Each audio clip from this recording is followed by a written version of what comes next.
할렐루야. 네, 우리 오늘 이 시간에는 수요 예배 시간입니다. 네, 이제 제가 아까도 말씀드렸듯이 그 수요 예배를 본당에서 드리면 좋은데 마이크 음량이 그렇게 좋지가 않아서 7월 한 달 동안은 여기서 예배를 준비하고 드리고 이렇게 진행하도록 하겠습니다. 양해를 좀 부탁드리고요. 우리 찬송가 369장 죄짐 맡은 우리 구주 찬양하시겠습니다. 찬송가 369장입니다. 죄짐 맡은 우리 구주 어찌 좋은 친군지 걱정 근심 무거운 짐 우리 주께 맡기세. 주께 고함 없는 고로 복을 받지 못하네. 사람들이 어찌하여 아랠 줄을 모를까. 시험 걱정 모든 괴로움 없는 사람 누군가. 부질없이 낙심 말고 기도드려 아뢰세. 이런 진실하신 친구 찾아볼 수 있을까. 우리 약함 아시오니 어찌 아니하릴까. 근심 걱정 무거운 짐 아니신 자 누군가. 피난처는 우리 예수 주께 기도드리세. 아멘.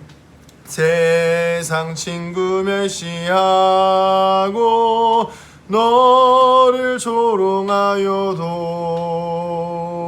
예수 품에 안기어서 참된 위로 받겠네. 아멘. 사도신경으로 우리의 신앙을 고백하겠습니다. 나는 전능하신 아버지 하나님 천지의 창조주를 믿습니다. 나는 그의 유일하신 아들 우리 주 예수 그리스도를 믿습니다.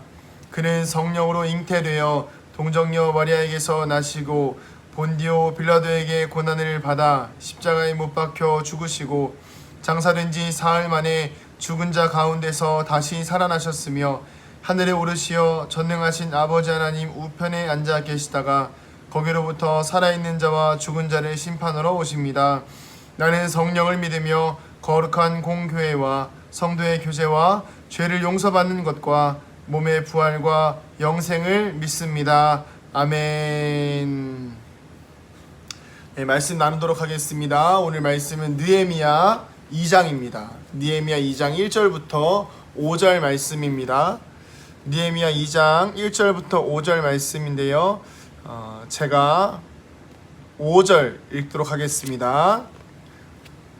제가 5절 읽겠습니다. 왕에게 아뢰되 왕이 만일 좋게 여기시고 종이 왕의 목전에서 은혜를 얻었사오면 나를 유다 땅 나의 조상들의 묘실이 있는 성읍에 보내어 그 성을 건축하게 하옵소서 하였는데. 아멘.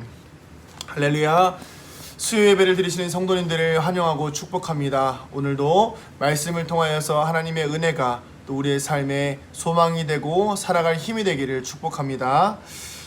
지난주부터 느헤미야를 시작했는데요. 사실 이제 느헤미야가 한 주에 하나씩 나가야 돼요. 한 주에 한 장씩 이렇게 나가야 되는데 한 주에 한 장씩 나가기에는 분량이 너무 많고, 그리고 특별히 여기 앞에 1장부터 뭐 한 3장, 4장까지 되는데 굉장히 중요한 분량들이 많이 있습니다. 그래서 원래는 뭐 한두 절 가지고 뭐 하루 정도 설교해도 될 정도의 분량이 있는데 영상으로는 제가 한계가 좀 있는 것 같아요. 지난주에 해보니까 20분 이상 설교를 하면 아무래도 보시는 분들도 너무 힘드실 것 같고, 또 저도 이렇게 전하는 데 있어서 조금 어려운 부분이 있더라고요. 그래서 새벽 예배보다 조금 더 길게 잠깐 길게 설교를 말씀을 전하고 기도하고 마치려고 합니다. 그래서 7월 한 달은 조금 더 줄여서 세분화해서 나누려고 하니까요. 우리 조금 더 집중해서 귀 기울여서 말씀을 잘 따라와 주시기를 원합니다. 먼저 지난주에 좀 정정할 부분이 있어요. 정정할 부분이 무엇이냐면 당시에 이제 제가 느헤미야가 바벨론 포로 시대라고 이야기했는데 사실 바벨론 포로 시기가 아니라 바벨론이 다스리는 시대를 페르시아 왕국이 쳐들어와서 페르시아 시대로 바뀌어요. 그러니까 바벨론 포로기가 아닌 페르시아 포로기입니다. 그래서 이 페르시아에서 느헤미야가 술 맡은 관원이 되는 것이죠.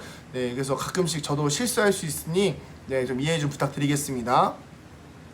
그래서 지난주 말씀을 잠시 다시 기억해 보면 느헤미야가 사촌들에게 유다의 형편을 물어봐요. 하난이나 뭐 그런 사촌들에게 물어보고 그 상황을 들은 것을 계기로 수일 동안 웁니다. 유다의 상황이 너무나 처참하니까. 그래서 기도하고 또 자신의 죄가 아님에도 불구하고 대신해서 회개하고 또 무너진 성벽을 세우시는 방법을 내 능력이 아닌 하나님의 능력, 또 왕을 통해서 할 수 있음을 본인이 알고 하나님께 기도를 하기 시작하죠. 그렇게 1장이 끝나요. 그리고 나서 2장의 시작이 어떻게 되냐면 이렇게 시작됩니다. 제가 한번 읽어볼게요. 아닥사스다 왕 제20년 니산월에 왕 앞에 포도주가 있기로 내가 그 포도주를 왕에게 드렸는데 이전에는 내가 왕 앞에서 수심이 없었더니 아멘. 이제 보통은 이제 앞에서 느헤미야가 하나님께 기도하였더라. 네, 그리고 내가 술 맡은 관원이 되었느니라 그랬으면 그 다음 내용들이 어떻게 전개가 돼야 되는데 갑자기 니산월에 아닥사스다 왕 제20년 니산월에 이렇게 시작을 합니다. 보통은 이제 니산월이라고 하면요, 그 앞에 있는 기슬루월이 12월 정도 돼요. 그리고 니산월은 우리나라 달력으로 한 3월에서 4월 정도 됩니다. 그러면 3개월, 12월에서 한 4월 정도 됐으니까 약 4개월 정도가 지났다고 보시면 되는 거예요. 그래서 이 뒤의 내용은 느헤미야가 왕에게 이야기하는 부분이라고 생각해 보면 느헤미야가 왕 앞에서 술 맡은 관원으로 포도주를 따른 시간이 최소 4개월 정도는 됐을 거라는 거예요. 그래서 이 말씀을 좀 보면 그렇습니다. 느헤미야가 왕의 술 맡은 관원이 됐으면 하나님께 기도하고 하나님의 은혜로 느헤미야가 술 맡은 관원이 되었으면 충분히 왕에게 이게 하나님의 뜻이구나, 나를 이 자리에 올리신 것이 하나님의 뜻이구나 싶어서 왕에게 바로 이야기했을 수도 있습니다. 그런데 진작 부탁을 할 수 있었음에도 불구하고 느헤미야는 그렇게 하지 않아요. 오히려 하나님께 이스라엘 성벽을 회복시킬 수 있는 상황을 만들어 가시기를 이 느헤미야는 기도했던 거예요. 얼마나 기도했을까요? 4개월이나 기도한 것입니다. 쉽지 않았겠지요. 이 말씀을 통해서 우리가 좀 깨달을 수 있는 것은 무엇이냐면 우리는 때때로 긴급한 기도의 제목들이 생겨나기도 합니다. 가족들이 어려운 상황에 처했다든지 또는 물질의 어려움들로 인해서 고난을 겪는 일들을 경험해요. 그때에 정말 믿음이 있고 하나님을 신뢰하는 사람들은 내 방법을 찾는 것보다도 먼저 해야 되는 것이 무엇이냐면 바로 하늘의 하나님께 기도하는 것입니다. 하나님께 기도하는 우리가 되기를 축복합니다. 우리의 가장 인생의 최우선의 방법은 내 욕심, 내 돌파구가 아니라 하나님이 우리의 삶의 돌파구가 되어야 하고 하나님이 우리의 삶의 주인이 되셔야 되는 것입니다. 그런데 보통은 기도하고 내가 방법을 찾는 것, 그리고 기도하고 하나님께서 방법을 찾아주실 때까지 기다리는 것은 궤를 좀 달리하는 문제예요. 보통은요, 다들 그렇게 이야기합니다. 목사님, 제가 이런 일을 경험했어요. 또 앞에 이런 일들이 있는데 기도하고 있습니다. 기도하고 이렇게 하려고요. 제가 원하는 게 있어서요. 기도하고 이렇게 하려고요. 꼭 이렇게 저한테 이야기하는 분들이 있고 청년들도 있었습니다. 그런데 오늘 말씀은요, 그게 아니에요.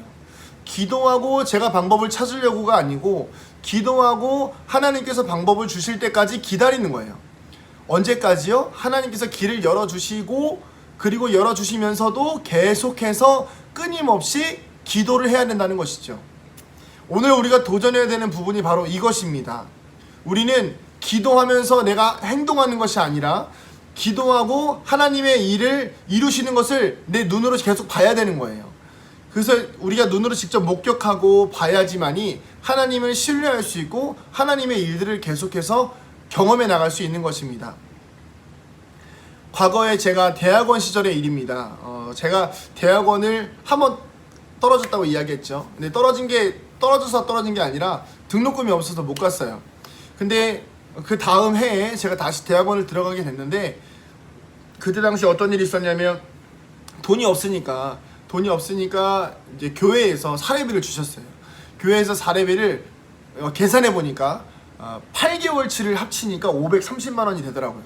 등록금이 그때 당시에 뭐 387만 원에다가 더해가지고 뭐 입학금액 차주가 아무튼 400 얼마가 됐었어요.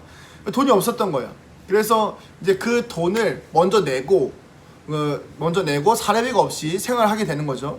근데 이제 어떤 일이 있었냐면 저희 어머니께서 제가 그 전년도에 대학원을 못 간 게 먼데 가슴이 아프셨나 봐요. 그래서 어떻게 돈을 잘 모아 놓으셨는지 한 500만 원 정도가 2월에 나온다는 거예요. 2월. 근데 대학 등록이 이제 1월이니까. 그러니까 어머니가 무슨 말씀하시냐면 그러면 먼저 교회에서 받은 사례비로 등록하고 그리고 나서 이제 저에게 그 돈을 주시기로 하셨어요. 그걸로 생활하라고. 근데 이제 그렇게 해서 이제 저는 믿고 신뢰하고 이제 어머니를 믿고 신뢰하고 이렇게 갔죠. 근데 제가 이제 찬양을 하고 있었어요.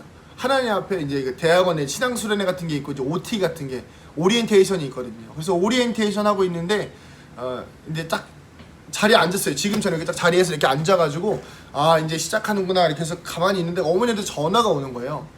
전화가 왔는데 어머니가 갑자기 대뜸하시는 말이 희종아 어떡하냐. 그래서 왜요? 그랬더니 집에서 쫓겨났다는 거예요. 집에서 왜 쫓겨났지? 그래도 집이 있었거든요, 저희가. 근데 집에서 왜 쫓겨났지 생각해보니까 이제 집에 이제 경제적인 문제와 어려움들로 인해서 집이 넘어가 버린 거예요. 그래서 쫓겨났고 당장 집을 알아봐야 되는 상황이죠. 가슴이 무너지는 거예요. 근데 제가 그때 참 하나님에 대한 신뢰가 너무 컸고 하나님을 많이 따르고 있던 그런 믿음이 있던 상황이었고, 그래서 제가 어머니한테 그랬던 것 같아요. 엄마, 기도하자. 일단 기도하자. 나 지금 이제 신앙 오리엔테이션 하고 있으니까 기도하고 끝나고 예배 끝나고 같이 다시 연락할게. 이렇게 하고 전화를 끊었어요. 끊고 나서 정말 눈물 흘리는 마음으로 찬양하고 기도했어요. 그때 했던 찬양이 무엇이었냐면 예수 열방의 소망, 주님만이 소망이고 변함없는 반석이라는 찬양을 제가 부르면서 참 많이 눈물 흘렸습니다. 근데 그렇게 해서 하나님을 신뢰하고 하나님을 믿고 의지하면서 기도하고 나서 이제 그 오리엔테이션 예배가 다 끝났어요. 끝나고 나서 이제 어머니한테 문자가 왔는데 집 구했다 이렇게 문자가 오는 거예요. 그래서 참 많이 감사했습니다. 하나님 감사합니다. 근데 이제 어머니한테 문자가 또 하나 왔는데 보증금이 500만 원이더라 라는 거예요. 그래서 그렇구나. 그러면 이제 보증금이 500만 원이구나. 500만 원을 잘 주시기로 한 돈을 이제 거기다 내야 되는구나 싶어서 그렇게 보증금을 내고, 그리고 이제 남은 8개월 동안은 기도로 하나님께서 도와주시는 채워주시는 체험들로 살았던 경험이 있습니다. 제가 경험을 통해서 같이 나눌 수 있는 건 무엇이냐면 우리는 하나님의 때를 기다리는 인내가 필요합니다. 제가 당장에 어머니의 전화를 받고 나가서 초조하게 어떻게 하냐 고민했었더라면 오히려 그 일들은 더 하나님의 은혜를 경험하기는 어려웠을 것 같아요. 어려운 순간일수록 힘든 순간일수록 더 하나님께 나아가서 기도하고 더 하나님께 나아가서 무릎 꿇었던 그 시간들을 통해서 하나님의 도우심을 경험할 수 있었던 것이죠. 우리는 하나님의 때를 기다리는 인내가 필요합니다. 또한 동시에 하나님께서 그 일을 이루실 때까지 4개월이건 1년이건 하나님의 때를 기다리는 거예요. 내 생각대로 흘러가는 것이 아니라 하나님의 일을 기다리면서 신뢰의 마음으로 기도해야 하는 것입니다. 너무 조급해하지 마시기 바랍니다. 우리 은강교회 성도님들, 저를 포함해서 마찬가지예요. 교회가 리더십이 새로 바뀌게 되고 교회가 뭔가 새로워져야 된다는 생각 때문에 더 좋은 결과들을 우리에게 스스로 요구할 때가 있어요. 빨리 막 누군가를 전도해야 될 것 같고, 빨리 교회 안에 뭐 무너진 부분들을 세워야 될 것 같고, 저만 그럴 수도 있겠네요. 그렇지만 중요한 것은 무엇이냐면 하나님의 때가 있기에 그 욕심들을 다 내려놓는 겁니다.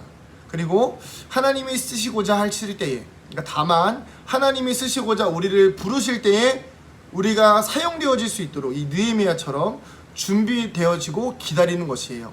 기도하면서 기다리는 것입니다.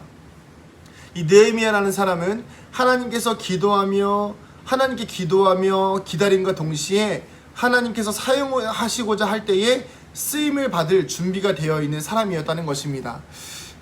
무엇보다 이 하나님께서 쓰시고자 하는 그 과정 속에서 가장 중요한 것은 다른 것보다도 느헤미야는 항상 기도하는 사람이었다는 거예요. 항상 4개월 동안 그 왕이 물어볼 때까지 기도하고, 그리고 또 왕이 어떻게 해주기를 원하는가를 묻는 대답 가운데에서도 심지어 그 왕 앞에서도 기도를 합니다.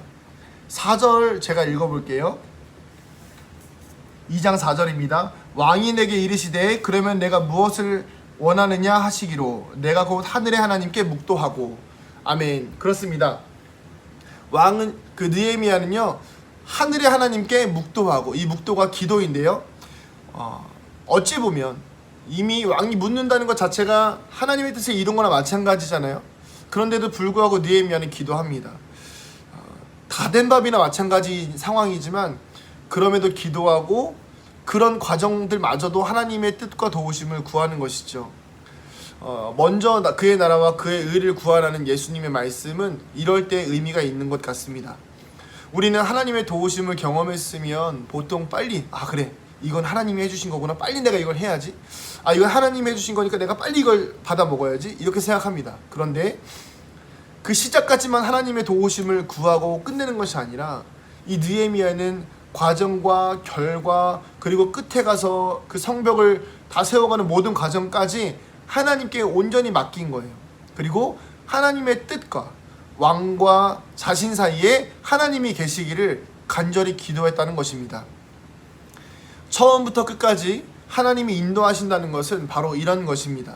기도로 인내하고 기다리면 하나님이 열어주시고, 거기서 끝나는 것이 아니라 그 일이 끝날 때까지 하나님의 도우심을 구해야 하는 것입니다.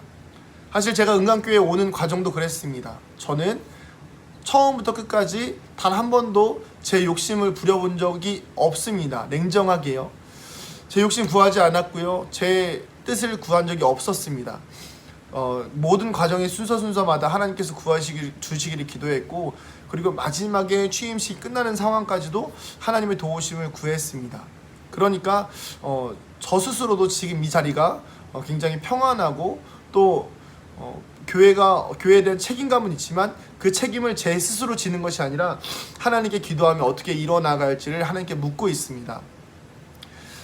말씀을 마치면서 우리 사랑하는 은강교회 성도님들, 기도의 제목이 있습니까? 혹시 또 아니면 또 지금 급한 간절한 기도의 제목이 있습니까? 그렇다면 기도하시기 바랍니다. 동시에 기도하면서 내 욕심을 채우고자 빨리빨리 행동하는 것이 아니라 하나님이 일하시기를, 하나님이 그 모든 빠른 순간순간들 가운데에서도 잠깐이나마 하나님께 기도할 수 있는 민감함을 가지고, 잠시나마 하나님께 기도해서 영적 분별력을 가질 수 있는 민감함을 얻게 해달라고 기도하시기를 축복합니다. 내가 기도하고 일하면 하나님이 열어주시기만 합니다. 그런데 내가 기도하고 일하는 것마저도 하나님께 맡기면 처음부터 끝까지 하나님께서 다 책임져 주십니다. 이런 체험이 삶에서 넘쳐나기를 축복합니다. 이런 체험이 삶에서 간증으로 넘쳐나서 우리 은강교회 가운데 하나님의 일을 바라볼 수 있는 느헤미야와 같은 우리 은강교회 성도님들이 넘쳐나기를 주님의 이름으로 축복합니다. 기도하시겠습니다. 할렐루야. 사랑과 은혜가 많으신 아버지 하나님, 오늘도 사랑하는 우리 은강교회 성도들과 함께 예배를 드립니다. 주님, 우리의 마음과 생각 속에 항상 기도할 수 있는 마음 허락하여 주시옵소서.